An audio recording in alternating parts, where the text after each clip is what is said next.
Welcome to MIAA Virtual Media Day. We're here with women's golf coach Scott Varner. Obviously you guys have won two back-to-back MIAA championships.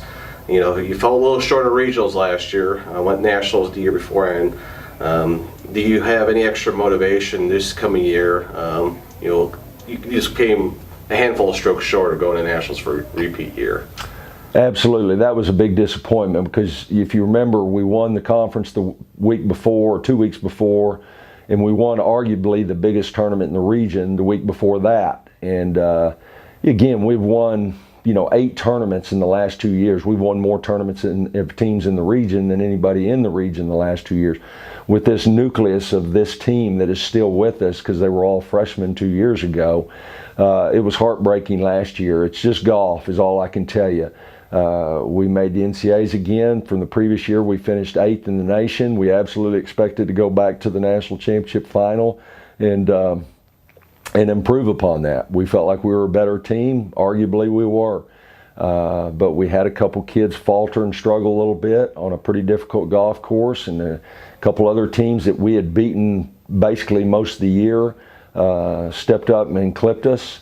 And again, it's sport, it's golf, it happens, but it is a motivator that we're vowing we're not going to let that happen again, and we're going to be back to the final, not just to the NCAAs, but to the finals, and back to improving upon those 3rd through 8th place finishes we've had in the past during our tradition, during my history here. In the last couple of years, you've been one of, if not the top team in this region. How do you find it harder as time goes by to maintain that level of play? To be honest with you, Don, we finished 3rd. It was a total Cinderella story in my 2nd year here after being a team that I inherited that had finished last in a bunch of tournaments before. So we really raised a pretty high bar early, and that expectation has always been there. And we've kind of always operated with a bullseye on our back. And we've embraced that. I mean, if I brought my alums in here, some of my past All-Americans, they would tell you that they enjoyed that other teams didn't like us and that wanted to take us out and wanted to beat us. We like having that bullseye on us. So some teams don't operate well in that kind of mindset, but we really embrace that, and we want that, and we feel like we're the team to beat again. This year, expect to be that team that everybody wants to beat and take out, and with all the victories we've had, and even the tournaments, if you start counting the tournaments we didn't win, that we were in it coming down the last few holes. I mean, virtually every tournament we were in it to win it, coming down to the last 3 or 4 holes of every tournament.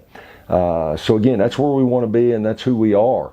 And we've got 4 returning freshmen, or 4 kids that were freshmen, came in together 2 years ago. They're all juniors now. They've been the core of the team besides Bailey Price, who has arguably been the best player in the region for the last 2 years. We graduated Bailey, but the nucleus of that other 4 bunch is awesome. And we've brought in a young lady we feel like, believe it or not, could fill that void for Bailey, which is pretty tough to do, because Bailey will go down in history as one of the best players to ever play at NSU, no question. You mentioned you have 4 returning starters, but you lose your top player, Bailey, who's one of the top players in the nation, top player in this region. Let's talk about handling a loss like that, and you mentioned a little bit about your return.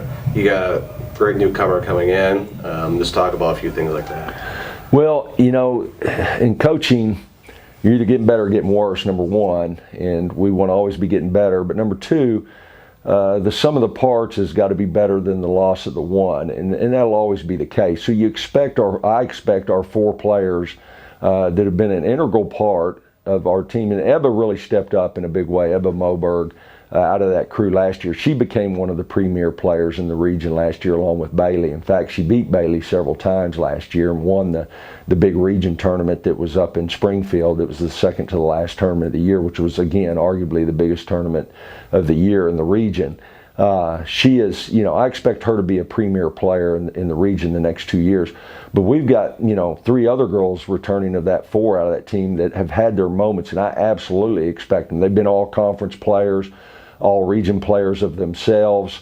Even a young lady like Lexi Arman had a tremendous summer, finished runner-up in the Oklahoma State AM, lost to an Oklahoma State University girl that played lights out. You know, a lot of things have happened that I'm highly encouraged by. But again, the only way we're going to accomplish our goals and dreams is if all of them step up and get better cumulatively. And if they do, we could arguably be better than we've been even the last couple of years. And especially if we have the newcomer or a newcomer come in and fill that void for Bailey to some degree. And, you know, that's what we're counting on.